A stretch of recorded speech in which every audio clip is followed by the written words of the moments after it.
Hey guys, Deathletter Magic here. Welcome to a wonderful special edition of the Guilds of Ravnica spoiler videos. This is by far the most requested video in the last week, especially on my live stream where just about every other comment was, when are you going to cover these two cards? So with these two, we've got people overreacting and just saying it's the end of the world, end of the game, Wizards is completely mental, which there are cards that merit that response. Not many, but there's some.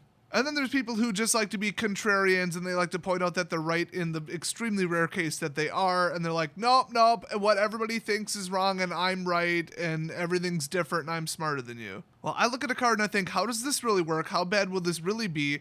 In context, in standard, how bad will this be? And what does this work with? What do we know about what else has been spoiled that it works with? And what does the math say? Because the probability in the math means everything. People see a card and they forget that, well, you can only run 4 of it in one deck.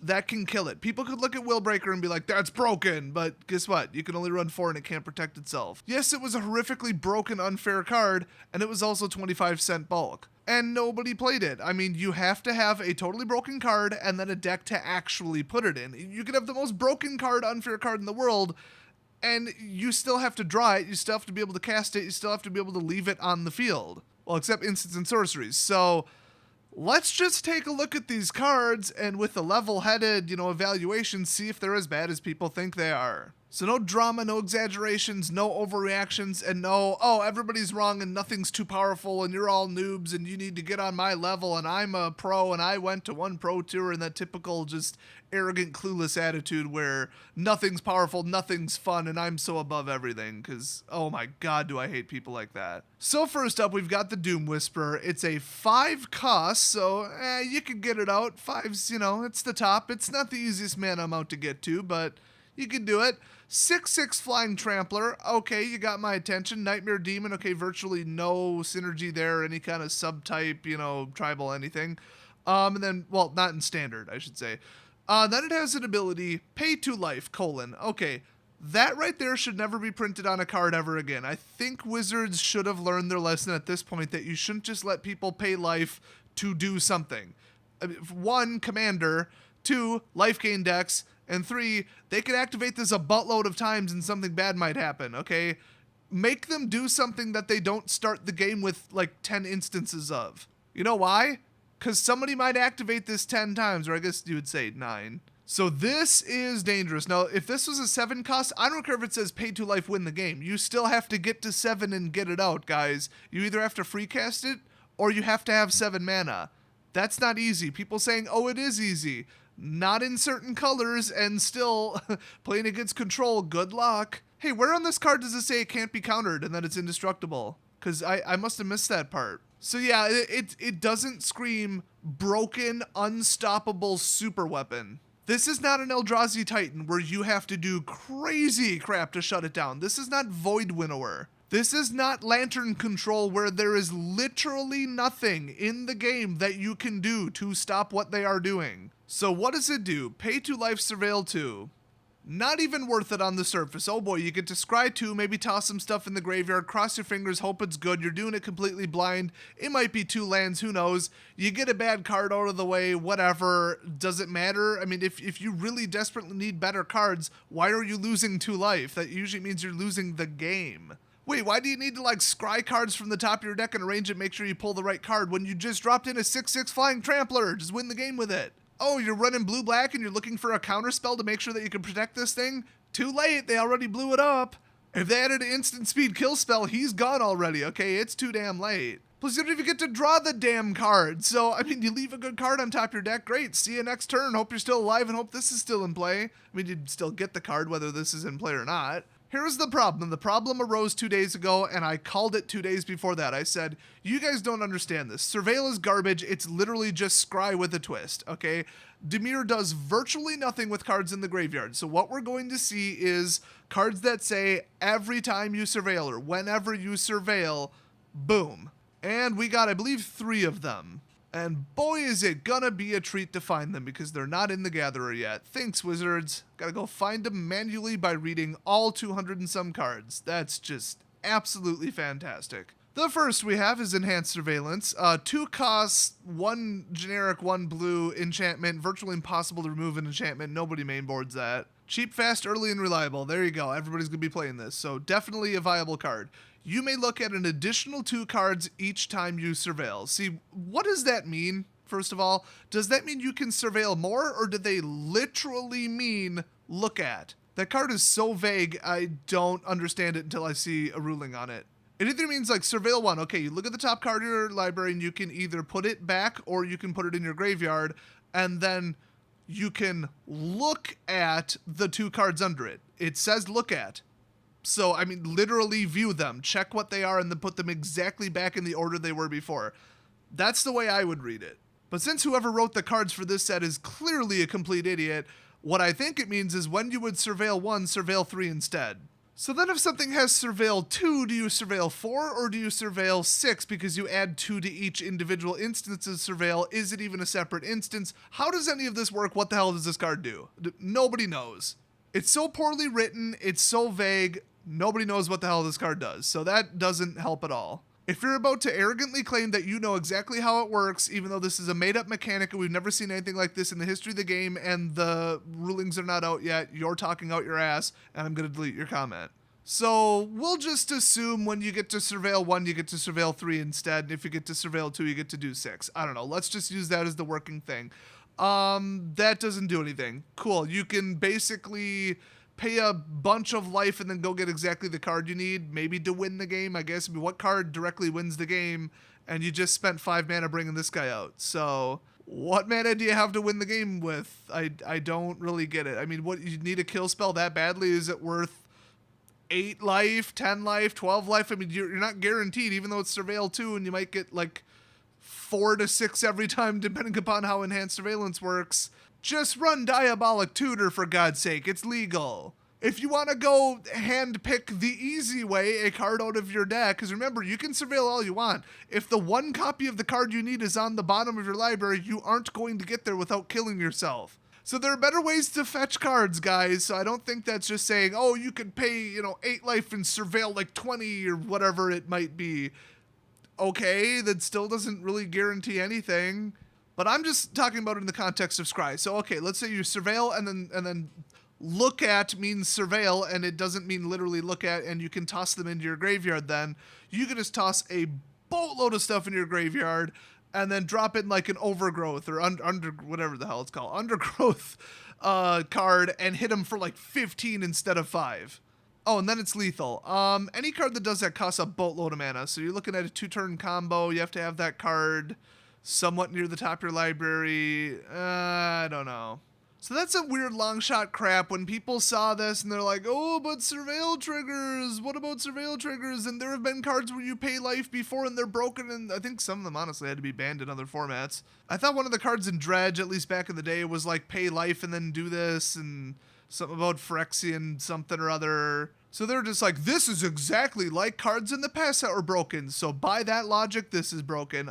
Sorry guys, but you gotta go a little further than that. That's just way too correlative or whatever. But let me just skip to the really bad part of this. Card number 2 that says whenever you surveil, okay? Dimir Spybug. It's flying, and as we all know, flying is just another word for unblockable. Nobody runs flyers, okay? Especially right now. Nobody ever has a flyer. Nobody's ever going to have a flyer. If they did, you're running black, blow it up, and ta-da, they don't have a flyer, okay? So let's just assume they don't have a flyer because they don't. Oh, pardon me, it has menace. 2 flyers. They do not have 2 flyers to block this thing. So it is unblockable. This is Flying Menace. It's unblockable. Whenever you surveil, put a 1/1 counter on Dimir Spybug. So if I have 20 life, I could surveil 2, which, okay, now here's another question. Does surveil 2 trigger this twice, or am I surveilling 2, but it's 1 instance of the surveillability?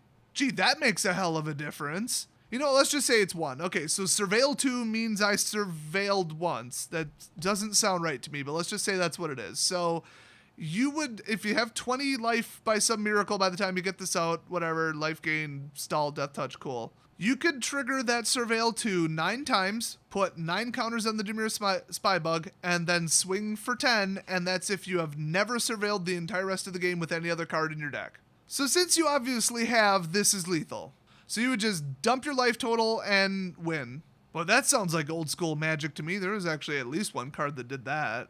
I mean, Channel for sure. Maybe you've heard of the combo called Channel Fireball. Don't know if you've ever heard that term. I think there's another YouTuber called that. So what's the third card that works with Surveil that says every time you Surveil blah? I don't know. I looked through all the cards once, couldn't find it. Maybe I'm imagining it. Maybe there is another one. I don't care. Dimir Spybug is bad enough. Yes. Horrible combo. Horribly overpowered synergy. In fact, you can do that combo on the turn that Doom Whisperer came out, which gives your opponent absolutely no time to respond whatsoever. It's utterly ridiculous. But the problem was the Spybug, and I cannot stress that enough. The problem was not Doom Whisperer, it was Spybug. You could win the game with Spybug single-handedly just by running the Surveil deck. I mean, that thing's going to be a 10-10 whether Doom Whisperer comes out or not. Spybug is so stupidly overpowered, I wish they would ban it with zero evasion. They're never going to. They're never going to admit that that's the problem with Dimir decks. But oh my god, is that overpowered. Giving it Menace is ridiculous. You basically destroy this thing or you lose. And remember, those colors can bring things back from the graveyard and clone things. So let's move on to the next hyper broken card that people are having a fit about, 1,000 Year Storm. Oh good, it's in Is It colors and it has the word Storm in the title. I wonder what this card does. Honestly, you don't even need to read it. Hey guys, remember when they said that they're never ever going to print Storm ever again? It's a 10 on the Storm scale, and also they named it the Storm scale. Mark Rosewater said it's one of the most broken mechanics ever printed, and he invented it. In fact, he stopped just short of apologizing for it, and they had to ban certain Storm cards in Modern because the deck was too toxic. Well, here we go. Whenever you cast an instant or sorcery spell, copy it for each other instant and sorcery spell you've cast before it this turn. You may choose new targets for the copies. Here, if you're not familiar with Storm as a mechanic, here is a card with Storm and the reminder text, which got a 9-cost sorcery. Are you kidding me? When you cast this spell, copy it for each spell cast before it this turn. So 1,000 Year Storm is Storm, except it's not self-referential, so it's actually better. Or I guess it could be phrased as it grants all of your spells Storm. So now every card in those colors, well actually it's not even color locked, every instant or sorcery in the entire game now has Storm. So less than 3 years after they said that Storm was a mistake, it was terrible, it's broken, and it's never going to be printed again, they just gave Storm to every instant or sorcery conceivable in the game and didn't even color lock it. So now you could have a green Storm spell. Oh good, Titanic Growth, that needed Storm. Fuck you, Wizards. Seriously, you run a boost spell, that's it.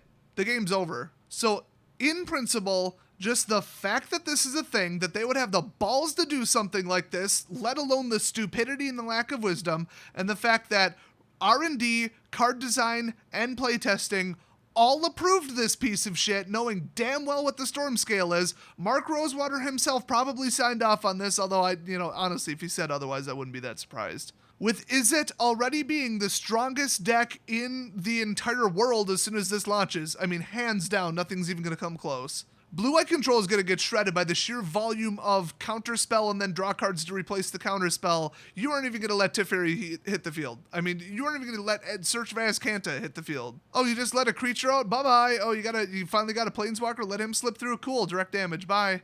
Izzet is going to absolutely dominate, and then they stretch the definition of Storm by not calling it Storm and then just give everything Storm. Are you kidding me, Wizards? What the hell were you thinking with this card? So from just card design and everything else other than will this actually be good in Standard, let's actually look at it in a deck. Horrible, horrible card. Here's the problem. Doesn't say can't be countered, doesn't have hexproof, and you just wasted all your mana on this so you have none left to cast a spell on top of it, and even if you did, you aren't going to cast 5 of them. By the time you have 6 mana, how many cards do you really have in hand to get this Storm count going? I mean, I think Pull from Tomorrow cycles out. I don't think they're going to realistically do that draw 7 thing. Well, I mean, I can answer that. With Izzet, every time you cast a spell, you're going to replace it. Just in general, the math seems to be pointing that. Between the Planeswalkers, the abilities, the triggers, everything else, graveyard recursion, bringing stuff back to hand, Wizards from Dominaria doing their dickish crap, basically you're never going to run out of cards in an Izzet deck. I think we can safely say that at this point. So normally you'd be like, well, 6, and then I gotta cast a bunch of spells to get anything out of it. What the hell is that? I'll be lucky if I get 2 off. Well, first of all, that late in the game, 2 could be lethal. You cast the first spell, clone the second one, that's 3 spells, you might win the game. And secondly, by the time this comes out, Izzet probably has 7 cards in hand, so not a big deal. By the way, this copy's set on the stack, so if you did Jaya's Infernal, you'll just win. Throw a 1-cost spell ahead of it and then drop Jaya's for like 5 and then clone it. Yeah, you just won. Now this is an enchantment, which is one of the most difficult permanents to remove. I mean, literally the color red cannot remove an enchantment. That's a universal law of the game. It can't be done. You know, black can't destroy artifacts. You know, there's all these rules about what the colors can and can't do. Even if you could destroy this, hello, Izzet's going to be running about 50% counterspells and 50% red damage. So, yeah, you're not naturalizing this anytime soon. Trust me. If they bring this out, it's because they had the spell to cover it. And, you know, counterspells can be cost reduced, but bare minimum would cost 1 to counter a spell. So you'd need 7 to bring this out, which is a little rough because there's no ramp. So this is going to be very difficult to bring out, but multiple red planeswalkers can generate mana. There's that Steam thing where you can remove all the counters, generate 3 red mana. There are ways to get to 6. In fact, you could probably free cast this. I don't even remember. I just remember seeing some cards where I'm like, okay, Izzet's going to get the more expensive stuff off with this, this, and this. Okay, got it. So then you got to hit it from another angle. Are they even going to live long enough to get this off? Because there's plenty of decks with great 6-drops in them, but are you going to live long enough? Can you defend yourself? All this does is destroy stuff, counter spells, and draw cards. Yes, I think it's safe to say yes. If something slips through your Essence Scatter because you didn't have the mana, just blow it up on your turn with a Lightning Strike. Duh. These are the perfect colors. It's removal and counter spells. I mean, if it's a creature, honestly, let it through on purpose and blow it up. And just stall until you can get your planeswalkers and your more expensive bombs out. Simple as that. Or your best prowess or pseudo prowess, and then just win with it. You got your counter Dragon It Out and your red direct burn. It's basically as good as any other color combination that people would call overpowered. And remember, they printed this at Mythic Rarity, and it's mixed color. And it's obviously, on color with a guild. So that implies that this is the most important, most powerful spell in the set. Like, it's amongst them. That's what the mythics are supposed to be. So they obviously have a lot of faith in its playability. They aren't like, this is going to be $1 bulk and nobody's going to get to 6 and this card's going to fall apart and nobody's going to want to play it. No, I don't think that's what they were thinking when they play tested this. It was a bunch of stupid, old, fat, clueless former pro players and judges saying, I remember Storm. Storm was so cool. Let's do a Storm card. And then the entire community as a whole immediately sees this and responds, fuck you. You should lose your job. You are not qualified to do it. Learn what the Storm scale is and learn what people at F&M say is not fun, because if they're not having fun, they're not showing up. If they're not showing up, you're losing money and losing customers, Wizards. It's really that fucking simple. And this control spam bullshit is not what anybody wants to play against, okay? The colors, the color combination, you should have come up with a completely different mechanic and deeply limited the amount of draw that you can get out of blue. Yeah, it would have been a pain in the ass to fundamentally change the, what red does, which is burn and remove stuff, and blue draws and counter spells, but they could have limited it a little bit. I mean, remember, they killed all of black removal for all the sets before and after the Eldrazi sets because they didn't want somebody to bring out a 10/10 Eldrazi Titan without Indestructible and just instantly have it killed by a little 2-cost spell. So they crippled everything. I think they even had one that said destroy any creature with power 5 or less. Maybe it was like 6 or 7. It was so like destroy everything that isn't in Eldrazi, destroy anything that's not mono-colored or whatever. I'm surprised they didn't print Go for the Throat. Maybe that's artifacts, I don't know, whatever. But they've crippled entire colors' basic base level mechanics to prop up a certain type of gameplay that they wanted. So it's not unprecedented, they could have done it. But instead they're like, yay, Storm, yay, Izzet, that'll be fun. No, it won't be fun, it looks like shit. If you still, for some reason, are so stupid that you don't realize how bad, just looking at the spells, how bad Izzet is going to be as a deck, I'm going to throw up some gameplay that I just played against on Arena live stream. Everybody saw this coming without Guilds of Ravnica launched yet. Okay, I was playing against an Izzet spell spam, draw control, burn deck, and it was just the funnest game ever, and 0 cards from Guilds of Ravnica and 0 Izzet cards are legal yet. Okay, this is just a picture, a little tiny preview of what life is going to be like after Izzet comes out. So watch that video if you're interested. I'll get it, well, assuming that the local recording actually worked. I didn't actually check it, but assuming that it worked and I can get it edited today, watch for it, and it'll be very educational to you. But in the meantime, yeah, this is broken shit, and the only thing that's gonna make it not too annoying is that it doesn't cost like 4. By the way, I saved the best for last. Are you ready for this? Are you ready? Because you should have seen this coming if you watch my other videos. For some fucking reason, this isn't legendary. Just let that one sink in. There is one Ral Zarek. This is Ral Storm according to the actual flavor text. There is one Izzet guild house thing, which is clearly in the artwork. The lore, the story, the flavor, everything indicates that this should be legendary. The ridiculous overpoweredness of this says it should be legendary. What the hell? I mean, I don't even know if you could directly clone this with anything anymore. I know Vizier of Many Faces is going to cycle out. Hell, he might have even been locked to creatures. Quasi-duplicate won't duplicate this. I don't know. I don't remember and I don't care. And your probability of getting 2 of these out for 12 mana and drawing them both is, well, honestly, when you're drawing that many cards, not that low, but I get it. It would be hard to get 2 of these out, but if you do, your opponent can't win the game. It's just over. It's absolutely over. The game is over. It's a mythic. It's a key story point. It has the fucking Planeswalker watermark on it. It's a story card. Why the hell is this not legendary? So anyway, I'm going to leave it at that. Watch the next video's gameplay. It's going to be real fucking interesting. I'll see you guys next video.